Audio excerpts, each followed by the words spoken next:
My name is Amelia Marchand, and my family is from my father.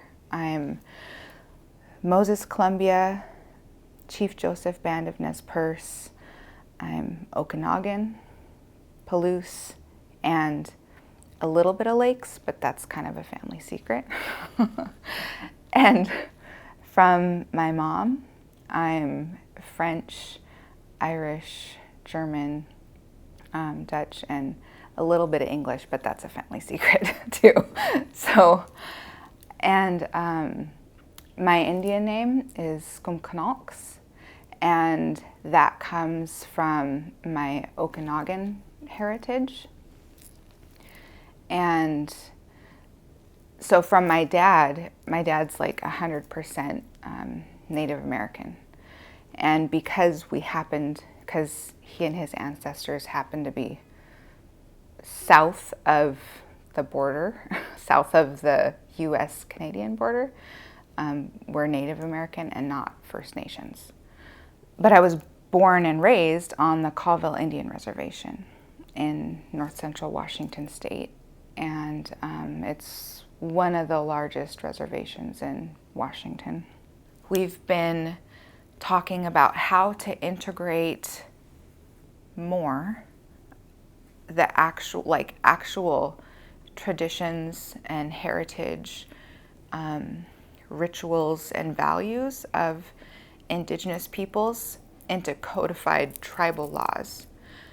There might be a law that a tribe has that says it's illegal for archaeological work to be done without a permit.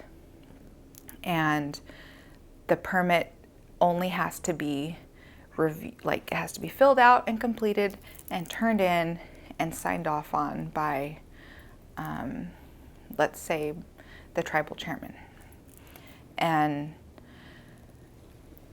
that might legally work as it's written, but through whatever the tribe is, whatever the First Nations is, whatever the Indigenous peoples is, they may have a completely different perspective on what's acceptable to be done archaeologically and who has the say in approving that.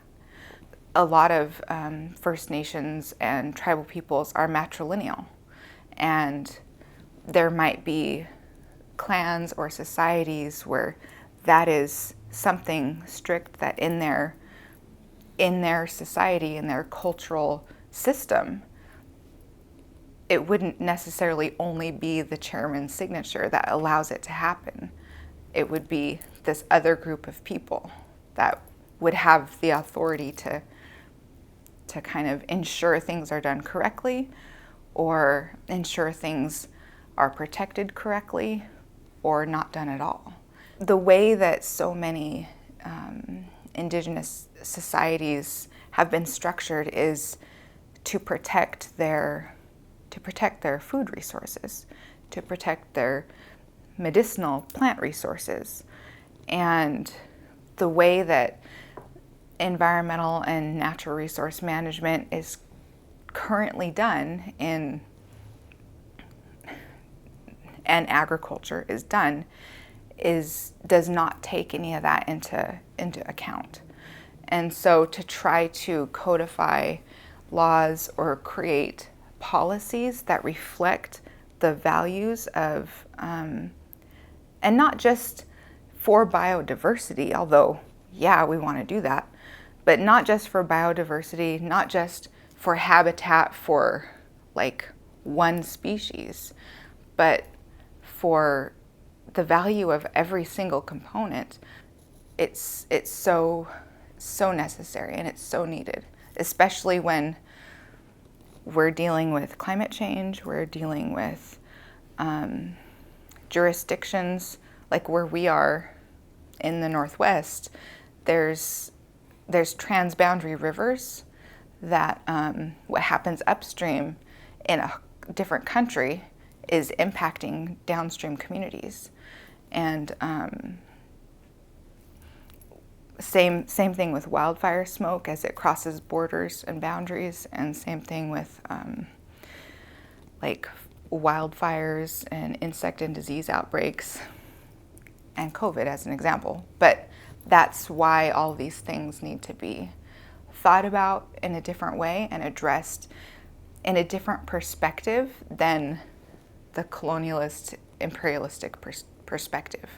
And that's what Rudy excels at, is this other perspective that looks at everything as a whole and looks at everything for its value, not just its price or its commodity.